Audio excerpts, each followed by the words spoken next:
Hello, everybody, and welcome back to this interview, number two, nummer zwei, of this awesome Automation Star 2024, reporting from Vienna, Austria. Von Wien oder nach Wien? Von Wien. Von Wien, ja. Von Wien in Oder aus Österreich. Wien. Aus Wien, yeah. Okay, in English. As you can tell, my German is not up to the task yet. Be ready, I'm still practicing. But enough of babbling. Welcome back. Here I am back for the second and last interview of the day. We won't have that many on these days because here your amigo was busy with a tutorial. We were both busy with tutorials. But speaking of I have here our friend René Rohner. Did I pronounce it well? That's pretty good. Kind of. How do you pronounce your name first? So in German, it would be René Rohner. René Rohner. Okay. It's a little bit of hard R. I can't get, but amigo René, mein Freund, welcome. Thank you very much for inviting me. Yeah, it's such a pleasure, and thank you for accepting to come and have a little bit of a good time with me. We were already having some good times before backstage, to call it in a way, talking a little bit about our backgrounds. We are both audio geeks, and we like streaming and good quality, so we connected well. But enough of backstage stuff. Amigo René, I'm going to say the Spanish René, sorry. That's fine. Too strong. That's good. No, it's good. But, well, first step of all, for the audience that do not know you and that want to learn more about you, or even your fans tuning in, can you tell us a little bit about you? What do you do? What's your trajectory? Why are you here? What makes you special to be in a stage or a tutorial? My name is René Rohner, and I'm beginner 40. So from my age, I have wife and 2 kids. So far as for the private stuff, I'm a geek or a nerd. So that's not private. I like every stuff of tech and stuff where I can geek into and gather more knowledge. And I'm curious and to gather more information, learn new stuff.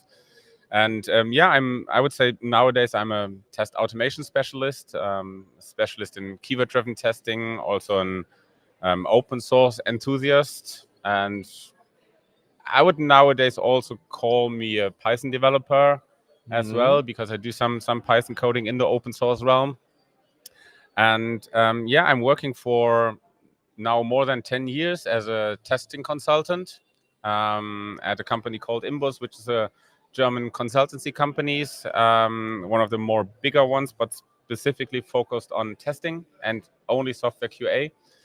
And I had I would say, normal career back in the very early 2000s, like directly going into the business, not doing a lot of studying, just starting with computers and entering computer industry and doing some codings. My first kind of getting dirty hands was with BASIC on a C64. Ooh. And so as a smaller kid that time. That was young. Yeah, and I worked in the beginning of my career after my training. I worked on a company that did video surveillance technologies, so like CCTV stuff, and started in the service department, then went to the testing QA department.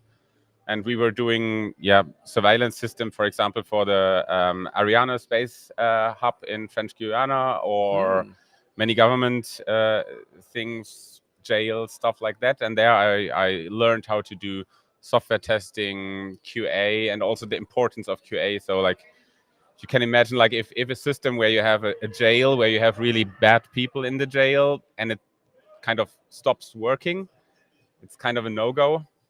And and then at some point in time I wanted to change employers, and so I ended in this focusing QA stuff, and I started doing keyword-driven testing there in that company, and worked with some customers on keyword-driven testing approach. And then I learned in, I think, 2015 or so, not that long ago, so like 10 years ago, learned about robot framework and started with robot framework a few years afterwards, getting more deeper into it. And that is a rabbit hole I totally fell into. So I'm nowadays full scale, like doing open source development, doing open source projects, and being engaged in this open source community pretty actively. And yeah, nowadays I'm doing mostly test automation consultants. Also in the company, I have a core role of gathering all the consultants together, evolving the test automation that we also teach our customers more, doing more development there. And yeah, so I really like to also explain stuff, or I like to see like making the world better. So if I see bad stuff, I like to tell the people how they could improve it. You That is pull up also the wrench sometimes, and like, I'm gonna fix this, right? yeah, sometimes that, or hey, by the way, you could do that, then it would be better. Hmm. Um, that's not always easy. So for the people Not who are very working welcome with me, sometimes, yeah. yeah, not. So that's I would say I'm a little bit a polarizing person. So Can happen. We're testers. We tend to do that. yeah. It's That's it's so, natural to sometimes us. people don't want to know where they did the bugs. How So bad you suck. Yeah. And we tend to be pretty good at those. Uh, I don't know. One skill that I think we all testers gotta polish and eventually get well is how to have a good way to give those bad news or those. I'm not sure if calling it criticism, more like constructive feedback. yeah, Uh, but yeah, it's usually a tough skill for us, right? I'm typically a good in doing constructive feedback and not only being destructive and say that's wrong, but also giving ideas how to improve it. I'm not that good on the social level, so I don't put too much sugar around. Oh, sorry, too much sugar around that information. So I'm more on this the fact stuff. So that's not always easy, but that's yeah. It's Sometimes developers are always pretty picky if you nudge them into the stuff they did wrong, but it, normally it, it works out pretty well. for developers sometimes I have learned that the code that they are creating it's It's their their baby. baby, Yeah, it's and you're absolutely. criticizing the baby. No one Yeah. likes a baby, No, no, even no. if it's ugly as hell. Yeah. Yeah, it's my baby, please. Beautiful baby, but it Yeah. would look better in other closings. It would It's a look beautiful even baby, more not in better. this planet, but I don't know. It's yeah, and it's something quite interesting that you mentioned, like giving this feedback, or sometimes it feels unwanted because it's your task, your job to give feedback as Yeah. a QA person, engineer. Uh, The good thing, though, working now for a consultancy company, that's your job. the people that you are working with are actually paying money for getting better. So working as an actual tester. So Dorsey Graham just stood on the stage and said, "Hey, I'm a consultant. I'm not actually doing stuff better. I'm just telling people how to do stuff better." Yeah. But the good thing there is also, if you work as a consultant and people ask you to come to make stuff better, this feedback is welcome. Hmm. If you're a tester, you are in the very bad position that, I mean, of course, the product owner or the management asked you to find the bug, but the developer didn't really ask you. So they didn't say, "Hey, give me my bugs, give me What do my you bugs." want? I'm not Yeah, paying so you. It's the boss. I so don't work want to works hear for you. me. Go away, fix your environment. Yeah, so that's good. So I'm in a good environment now that I can kind of participate from the skills that I have, and that Yeah. it's welcome by the users that ask me or by the people that ask me. the Yeah, the yeah, being in a consultant position, the other bright the side feedback is is you keep welcome, right? learning. You are usually always in new environments, new Oh yeah. challenges. You keep growing. But speaking about growing, you mentioned a little bit earlier that you started to grow interest in different areas, and you got hooked on open source software. Why was that? And uh, what cool things did you happen to encounter while in these open source Yeah, endeavors? I mean, back in the days when I started with computers, open source was typically like from nerds for nerds. Yep. Yeah, so that documentation, no pretty UI. If you know the code, yeah, then it's fine. You can use it. But over the last, I would say, 20 years, open source evolved so that's a really competitive solution to others. and open source is really going all day usable nowadays. And so the actual entrance and my entrance to that rabbit hole was Robot Framework. So I was a pure user of Robot Framework. And so I joined the RobotCon, which is a yearly conference of Robot Framework in Helsinki. How long ago? It was 2018 was the first one.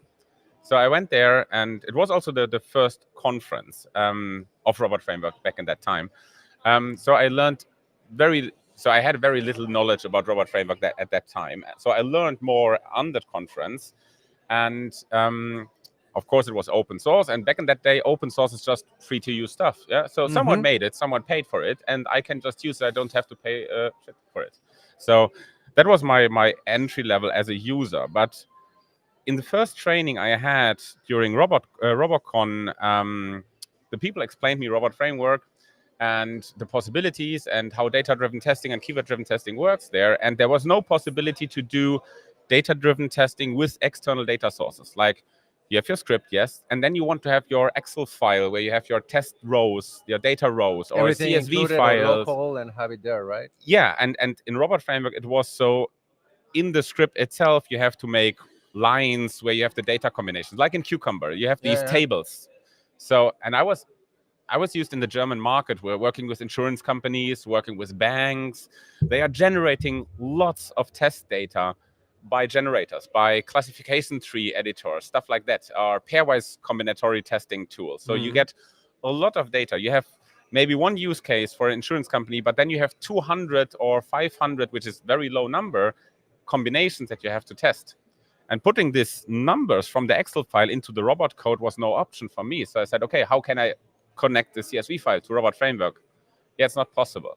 I mean, it would be possible with a keyword or so, but Robot Framework wasn't transparent or easy. Yeah, and Robot Framework had no feature like connect an external data file, data source. And I thought that, yeah, that has to be changed. So, and I started pitching an idea with Pekka Clark, the original developer and inventor of Robot Framework, about my idea, and said, yeah, you can do something like listener and blah, blah API. You could do that. You could generate test cases on the fly, even so they are not in the code. And then I got hooked, and I was learning a little bit Python at that time. So I started coding my stuff. And that was in October 18. And in January 2019, I joined the next RobotCon, and I brought my code, which then was able to generate test cases based on CSV file and Excel file and all that stuff. And I had no clue how to publish something on GitHub or make a Python so package. You had your own, you carry it with you. Here's my thumb drive. My Python file, and then we made a workshop. There was an open space, like a hackathon stuff. And I asked her, I have this cool feature here, but I have no clue how to do that on GitHub. So I asked people, can anyone help? And then there was a very nice guy, Luca from Italy. He said, yeah, I can help you. I can show you how you fork it, how you publish it, how you make the project, and so on, how you push something to PyPy. So I sat down with him coding that thing. And that's this first tool, the Robot Framework Data Driver, was my first open source project. Cool. And that really made fun. And there is a point on an open source project where you get your first users. So there's someone who say, hey, I found your project. I'm using it. It's cool. I have a feedback. I have an issue. I have a feature request. And then you get proud and you say, okay, I did something. I'm helping someone. That's someone that I don't know before. Yeah, that's the cool thing. Someone that I have never talked to, that I never knew before, is using my code. And that's cool. And then you start doing more and think, hey, that's a cool idea. I implement that. So I started making a little bit more. And that's a really nice revenue also. If you get positive feedback from people and say, hey, that really solved my issue. That was cool. And there was one thing that was also like a key experience in that time. I was in the Robot Framework Slack community. It's pretty big. So people are chatting there, asking questions, you get answers.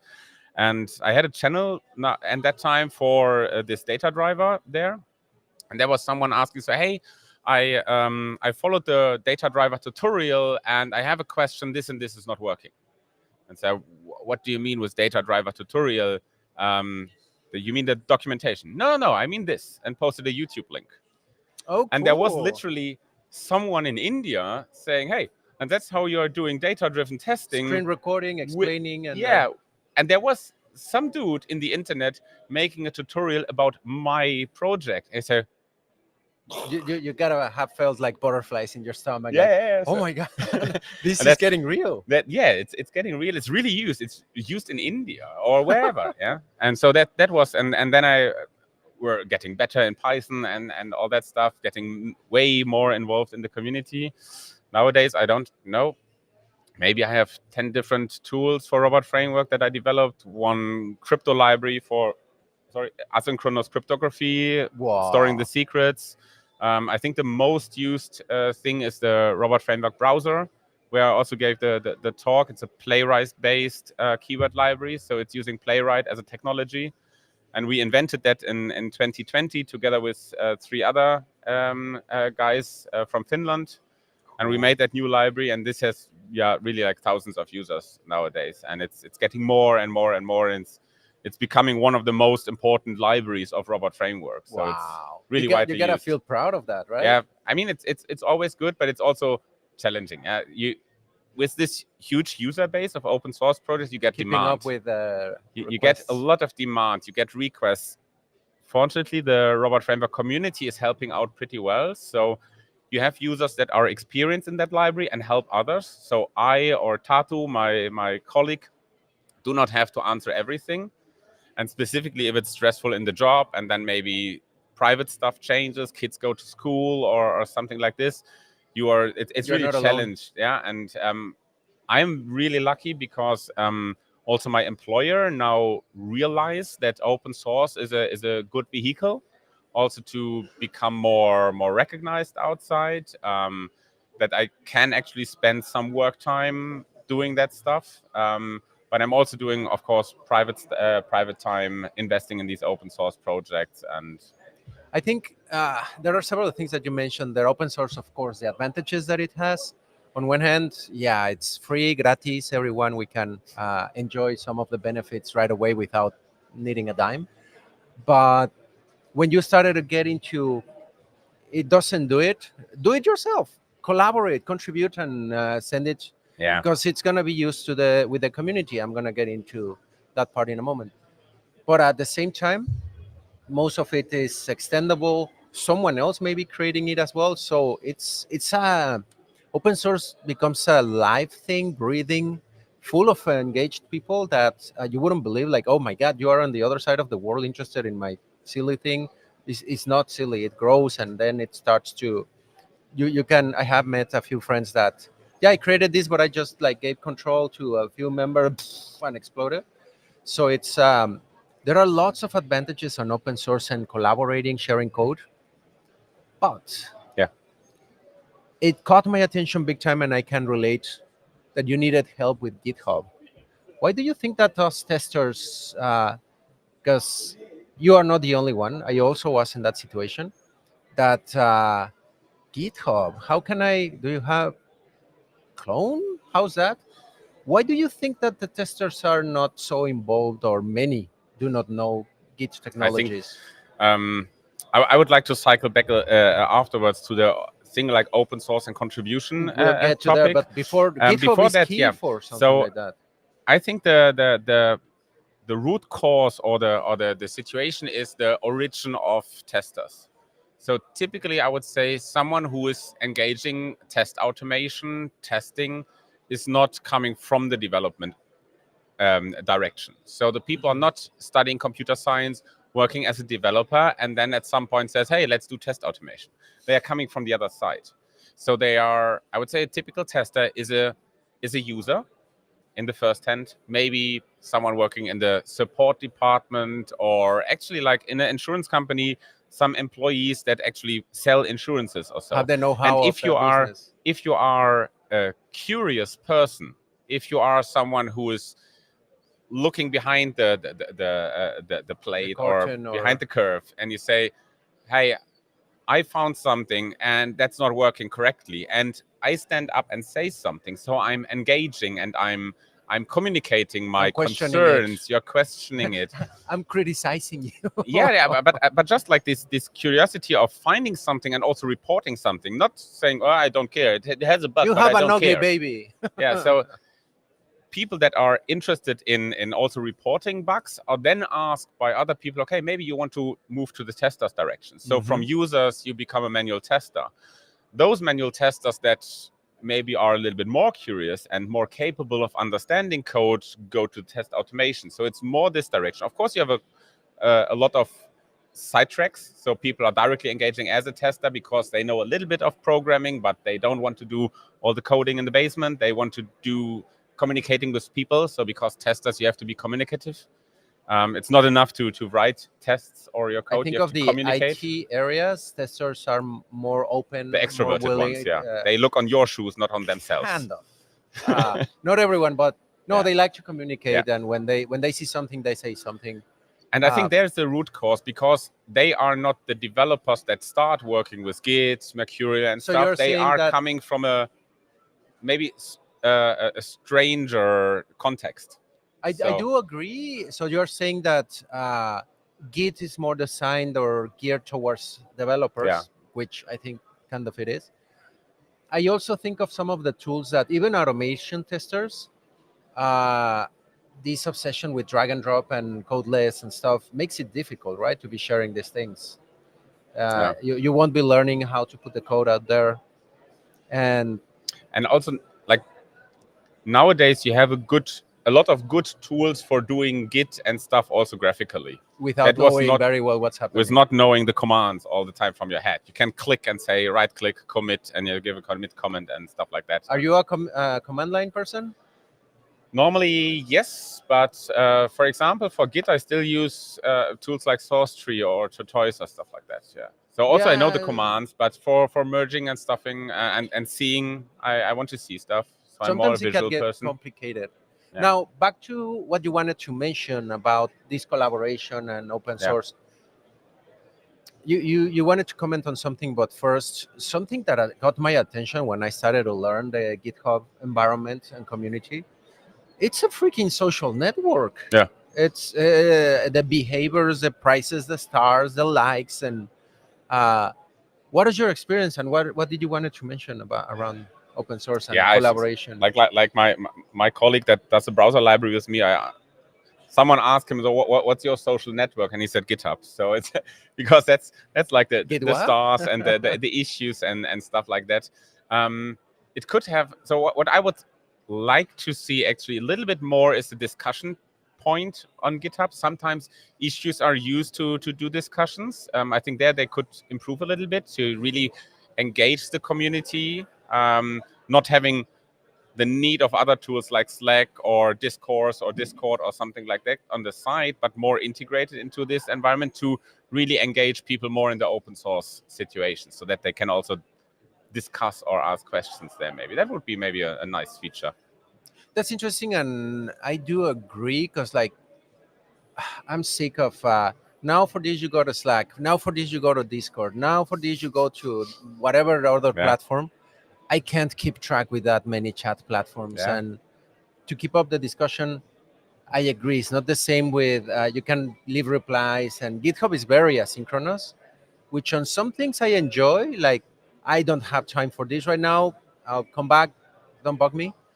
But there are some others like in a Slack, you want to be kind of chatting there and having collaborations. That's an interesting point A because positive thing on GitHub in the issues is no one would open an issue and say hello and send it. I've never seen that uh, on GitHub. I experienced that on a let's say weekly basis in Slack, like it's hello. very rare, but I have seen it. And I This is sometimes when I'm in a bad mood, I just post with a web page, don't say hello, and explaining why you should just phrase your question and not just say hello and ask and expect from the people to directly answer and directly fix your issue. So I have seen not a hello, but this is an issue like the title or something like that.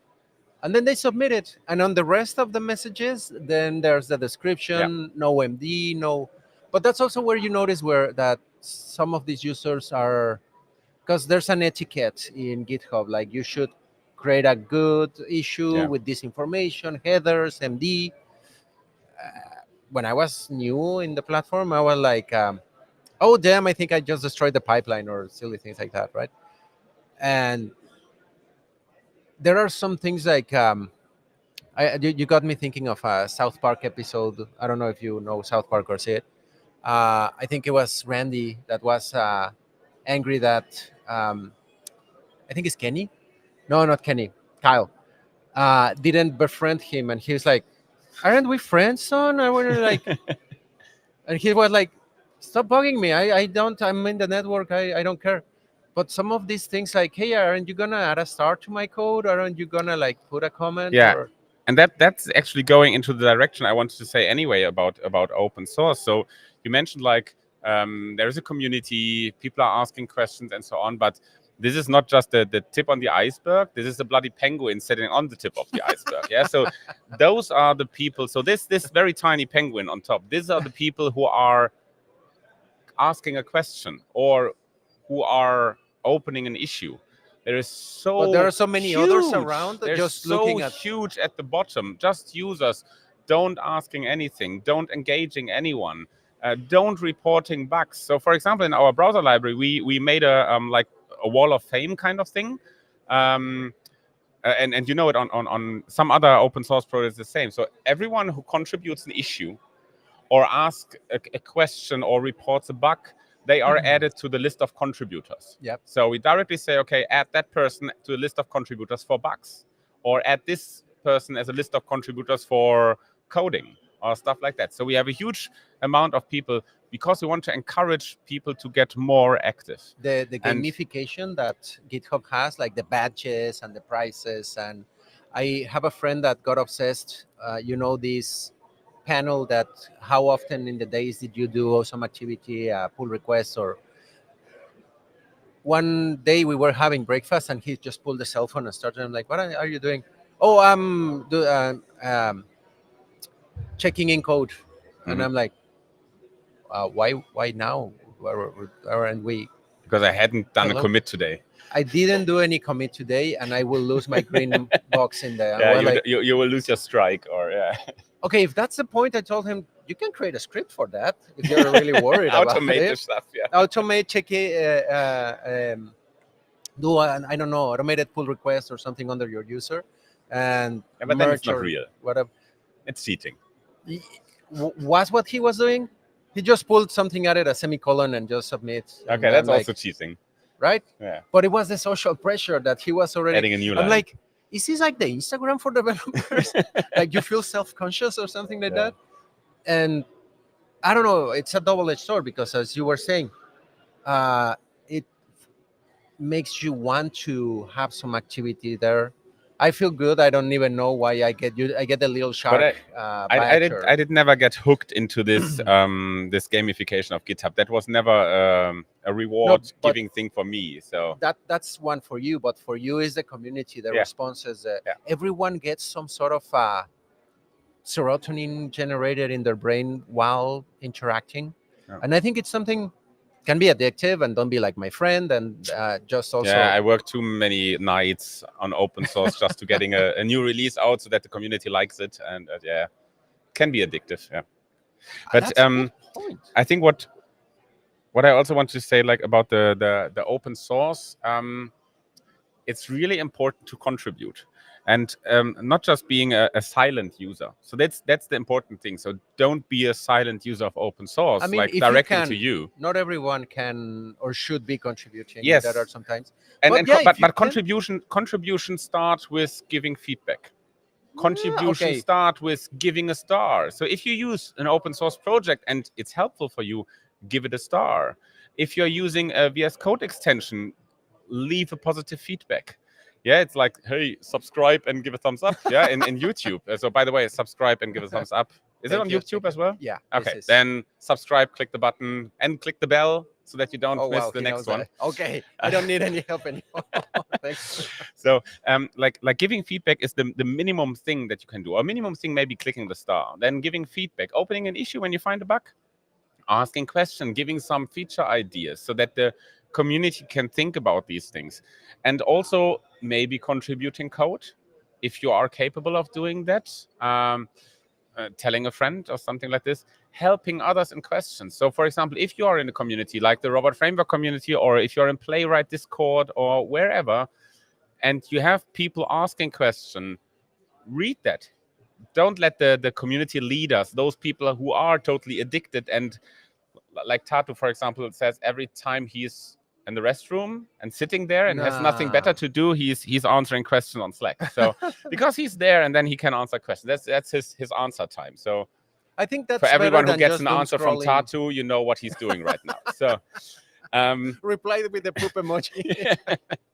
so however, like this giving back to the community, to the people who spend their free time developing something, is, I think, really important. And there are a lot of open source projects that are literally done by people in their free time, because they're just geeks like me and doing that.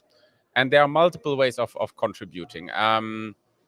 You can also contribute with money, Mhm. specifically if you're a company. So, and that's directly to everyone who is employed to a company that is using an open source tool. Think about giving something back. You are saving so much license costs, so much costs not spent for another company, but that tool development was not free. It was done by someone, maybe paid by someone. So It might you could be. have possibilities to pay something back. And even if it's a private person, No, no, specifically on no. GitHub, you have the possibility, like, buy me a coffee. You got a very good point, because you are not paying for this most of the time, and it's like, if you can give $1 to 5, Yeah. it's not breaking the bank. And trust me, if you had to buy that, you would be breaking the bank or not even trying it. And I think it's really, really an important. And it can be just a few bucks. Yeah, Yeah, yeah. that's You don't need to yeah. send $1 million. No, no, no. Just uh, Weird just cross references. whatever you. Yeah, just popped random stuff. But whatever you can contribute, as Rene very well said, like a little star, a little comment, Yeah. issues, creating issues. Even if if you want to do the hello one and add the rest, however you feel comfortable. We were Yeah. not scolding. It's not shaming, but give back. And looking a little bit at the time, Rene, some last words for the audience, some things that you would like them to learn, or any message that you would like to share before we. Yeah, I would just say, so as a tester, stay curious, be open for new stuff. And I think really my most important message is regarding the open source stuff. Give feedback, like stuff that you like, tell other people about it. Give 5-star ratings, keep your 1-star ratings for yourself, because that's basically a gift to you from others. If you pay for some shit and it's shitty, then tell Be that. honest, yeah. Yeah, be honest. But yeah, and have fun. Contact people. Don't be shy. And that's maybe I Even don't. if you're shy, with chat is easier, Yeah, but yeah, that and definitely. comments is But easier. but one thing, I don't feel like I'm being famous or so. But in the Robot Framework community, people know my name. I don't feel like this, but still, people are sometimes shy and say, I did not really want to contact you. And I can definitely tell from that community, no one at all is sitting on a throne or being something better. We are all pooping at the same position. We are And all slacking while eating. we do. We are maybe we are all eating the same stuff. We are all humans. So don't be shy to reach out to us. Don't be shy to send something. If we have no time because we are busy, we will tell. Please don't be offended if I, for example, say I have no time right now. Please ask in public or so. So No, yeah, or eventually I'll get back to you. So yeah, give me or a moment. maybe Yeah. maybe that's yeah. But some stuff can be asked in public and can be answered in public by other people. But yeah, please engage us. Don't be shy. Be active. Give something back. Now, I lied. Last detail, before we get into your contact details. Very short, few phrases. Why robot framework? because it's a super maintainable and connecting framework. So robot framework is a good framework that connects all kind of people, like developers, business people, and from the architecture, it's super well designed so that you can exchange technologies. We had users that are using Selenium and they are now just switching the library to Playwright. And so it's super open. It's an awesome community. It's well maintained, good enough funded. If you're using Robot Framework, join the Robot Framework Foundation and give something back. And it's very versatile. It's super open, super versatile. It's definitely worth a try and worth a look. And that was way more than a few phrases, but that's like that's all right. I like it. Now, for last, where can people get in touch with you, follow up with what you're doing, and send you a note if they need or Yeah. some money, some help, support? Yeah, so you can so if you want to get my services, you ask imbus, but so contacting directly me would be maybe the Robot Framework Slack. I'm just at Rene there. You find the Slack on the community section on the Robot Framework org page. Robotframework.org, I'm guessing. Robotframework.org, yeah. You can see my repositories on GitHub under snooze82, so it's SNOOZ without an E, 82. So that's Okay. my GitHub name. You can, of course, connect via LinkedIn, but I'm typically not reading regularly any messages there. I have so noticed. don't try to contact me on LinkedIn. You can also write me an email, but only if it's really like you need something from me personally, not I have a question about Robot Framework. Please don't contact me about that stuff. Don't Just give say the email. I don't know. Better Yeah. GitHub. And the email is rene@robotframework.org. I was so gonna that say would be don't, also but man. Ah, So okay. if you're okay I receiving, spam it, no fun. So as you say, as you see, usually we get all the social networks except GitHub. Get in touch, check the code, collaborate, ask Rene questions, preferably asynchronous in his GitHub repositories. And I think with that, Rene, thank you very much. Thank Has you been a very much. pleasure. Lots of fun. Andrew, it was a with the pleasure. silly. Thank you. And well, there you have it. René Rohner, awesome robot framework and open source enthusiast. I love it. I very much support that. And because I had similar experiences, open source, collaborating code, repositories was a big crash for a tester. And I really hope that you won't get this situation. Start playing around it. Check that social network is a beautiful one. And with that, Rene, thank you very much for Andrew, thank you. joining us. And well, everybody, this is the last interview for the day. We're wrapping up, packing up, because I want to go and see some final keynotes for the day. But we will be back tomorrow. Stay tuned because we have more interviews, more fun, and more action coming here from Automation Start 2024 in Vienna. So with that, we call it a day. Have a good day, everyone. Good day, Rene. Good day, Leandro. Auf Wiedersehen. Tschüss. Tschüss, tschüss. Take care. And we're out.